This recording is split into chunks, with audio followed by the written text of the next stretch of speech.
गृहस्थ में अपने कुटुंब में जो सबसे बूढ़ा हो उसको सबसे पहले भोजन देना चाहिए, धर्म का आदेश है।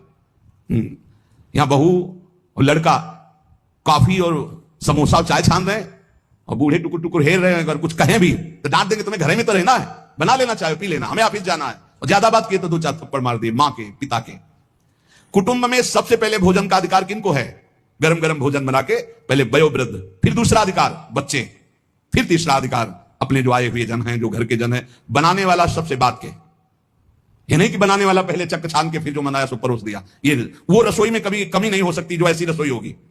एक अन्नपूर्णा जी का कृपा प्रसाद होता है उस रसोई में कभी भोजन पाया ना जाए, रसोई कभी झूठी ना हो, बाहरी कोई रसोई देख ना पावे, रसोई पर्दे में रहे और पवाते रहो। आप देखो अन्नपूर्णा कैसे आप पर कृपा करती है।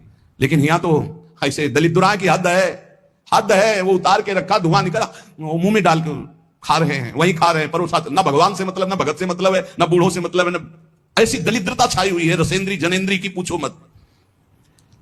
ध्यान से सुनो, इसीलिए महापुरुषों के वचन सुना रहे। आज से जो सुन रहे हैं, भोजन में सबसे पहला अधिकार रसोई में वयोवृद्ध का है। हम कह रहे ठाकुर जी को भोग लगा दिखा के उनको पवाओ, पहले बच्चों को पवाओ, जो और अपने जन उनको। रसोई करता वो सबसे बात के, जो घर का स्वामी बनने का अधिकार रखते हैं उनको सबसे बात के पाना चाहिए, पहले सबको पवा देना। मुखिया मुख सो चाहिए, खान पान सो एक भी ऐसा कोई भोजन का पदार्थ ना हो जो किसी को ना दिया गया हो।